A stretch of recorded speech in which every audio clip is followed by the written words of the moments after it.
Question number 11. Who among the following literatures was not included in the Trimurti of Jonaki age? Jonaki age में जो त्रिमूर्ति थे, नीचे दिए गए ऑप्शनों में से कौन वो व्यक्ति थे जो त्रिमूर्ति में इंक्लूड नहीं थे? ऑप्शन देखते हैं। लक्ष्मीनाथ बेजबरुआ, चंद्र कुमार अग्रवाला, ज्योति प्रसाद अग्रवाला और डी में थे हेमचंद्र गोस्वामी। इसका सही जवाब है option number C, Jyoti Prasad Agarwala. Number 12. The term सत्यमेव जयते in the national symbol was taken from dash book. सत्यमेव जयते कौन सा बुक से लिया गया है? ऑप्शन है रामायण, महाभारत, कथा गीता और मुंडक उपनिषद।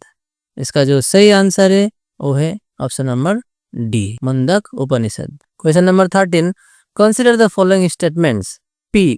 Multiculturalism is one of the characteristics of Indian culture. यानी कि इंडियन कल्चर में आपको मल्टीकल्चरलिज्म देखने को मिलता है। ये बात सही है क्योंकि इंडिया में बहुत सारे कल्चर एक ही साथ रहते हैं। बी में multiculturalism refers to the cultural diversity of a society and the attitude of respect towards it. Multiculturalism का मतलब है कि एक ही सोसाइटी में अलग अलग कल्चर एक साथ मिलके रहना और एक दूसरे के प्रति रेस्पेक्ट दिखाना। तो दोनों ही स्टेटमेंट क्या है? सही है। तो देखते हैं कहाँ पे पी और क्यू दोनों को ही करेक्ट बताया गया है।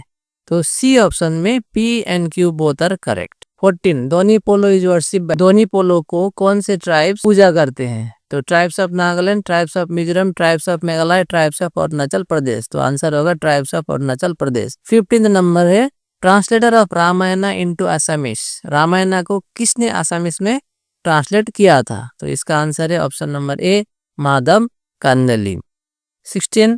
Which of the following is a secondary occupation?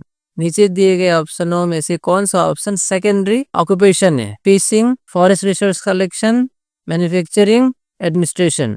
इसका जो करेक्ट आंसर है वो है option number C, manufacturing process क्या है? सेकेंडरी ऑक्यूपेशन है। 17 को देखते हैं।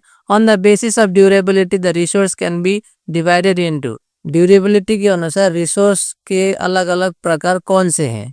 Natural resource and man made resource, biotic and abiotic resource, renewable and non renewable resource, D में है ubiquitous resource and localise resource. तो इसका आंसर होगा ऑप्शन नंबर सी। 18 को देखते हैं। The supply of wealth is relatively limited. Wealth जो है वो लिमिटेड है। और 2 में बताया गया है कि यूज ऑफ रिसोर्सेज में है both utility and harmful effect. Resource का इस्तेमाल कभी कभी लाभदायक भी होता है, कभी कभी नुकसानदायक भी होता है। तो दोनों ही बातें क्या है? सही है। तो इसका आंसर होगा option number A, 1 and 2 both are correct. Question number 19. Which gas is the highest amount in the atmosphere? यानी कि एटमोस्फियर में सबसे ज्यादा गैस कौन सा है? Oxygen, carbon dioxide, nitrogen, helium. Answer होगा option number C, nitrogen. Question number 20. What percent of the earth surface is covered by water? Earth surface का जितना भी एरिया है उसमें कितना परसेंट वाटर है? आंसर होगा 71%।